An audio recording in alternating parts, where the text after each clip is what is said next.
I mean, ChatGPT. Imagine if you go to ChatGPT and go back to Socrates and show him that, explain that, and show him a phone, and and put it on a phone and have access to it. He'd be like, "What have you done? Like, what is this? Like this?" I bet he'd be much more impressed with the phone than ChatGPT. I think you would be impressed with the phone's abilities to communicate for sure, but then the access to information would be so profound. I mean, back then, look, you're dealing with a time when Galileo was put under house arrest Right. because he had the gumption to say that the Earth is not the center of the universe. Well, now we fucking know it's not. Like we have satellites. We send literal cameras into orbit to take photos of things. No, I totally get that. I just meant that we kind of know what it's like to talk to a smart person. And so in Hmm. that sense, you're like, oh, all right. I didn't think you could like talk to a not person and have them be person-like in some responses some of the time. Hmm. But a phone, man, if you just like woke up after 2,000 years and there was like a phone, that would, you Yeah. have no model for that. You didn't get to get there gradually. Yeah, no, you didn't get. My friend Eddie Griffin has a joke about that. It was about how Alexander Graham Bell had to be doing coke. He goes, because only someone on coke would be like, I want to talk to someone who's not even here. And that's what a phone Is that is. something Coke makes people want to do? I don't know. I've never done coke, but I would imagine it is. I mean, it's Seems to just, me like it just makes people like angry and chaotic. yeah, a little of that, but they also have ideas. Um, yeah, I mean, but back to this, where does it go? If it keeps going, it has to go to some impossible level of capability.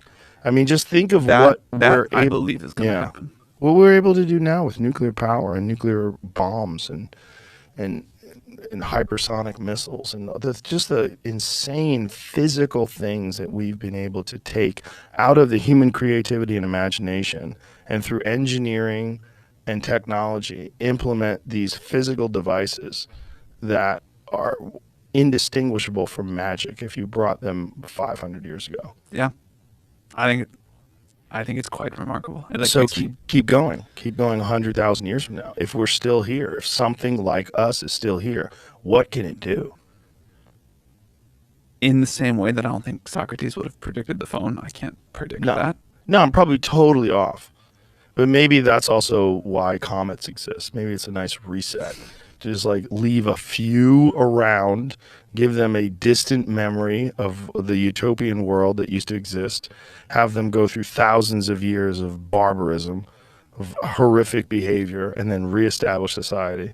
I mean, this is the Younger Dryas impact theory that around 11,800 years ago at the end of the Ice Age, that we were hit by multiple comets that it caused the instantaneous melting of the ice caps over North America, Flooded everything. flooded everything. It's the source of the flood myths from Yeah. Epic of Gilgamesh and the Bible and all those things. And that this and also there's physical evidence of it when they do core Mm-hmm. samples. There's high levels of iridium, which is very common in space, very rare on Earth. There's micro diamonds that are from impacts, and that it's like 30% of the Earth like has evidence of this.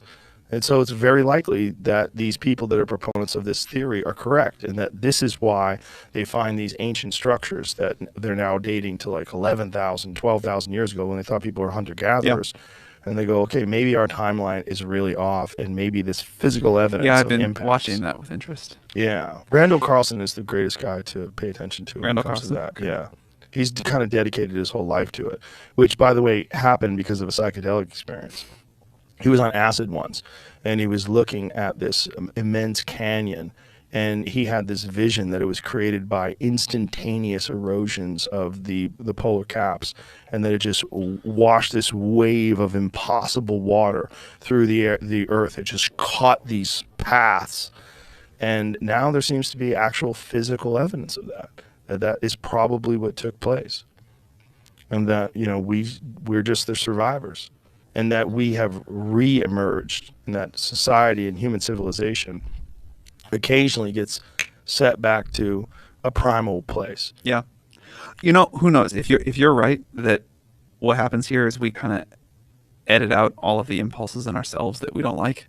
We get to that world seems kind of boring, so maybe that's when we have to make a new simulation to watch people think they're going through some drama or something. Or maybe Who it's knows? just we get to this point where we have this power, but the haves and the have-nots, the divide is too great, and that people did get a hold of this technology and use it to oppress people who didn't have it, and that we didn't mitigate the human biological problems, the reward systems that we have. I gotta have more, and you gotta have less. Yes, that's this sort of natural inclination that we have for competition, and that someone hijacks that. I think this is going to be such a hugely important issue to get ahead of before the first people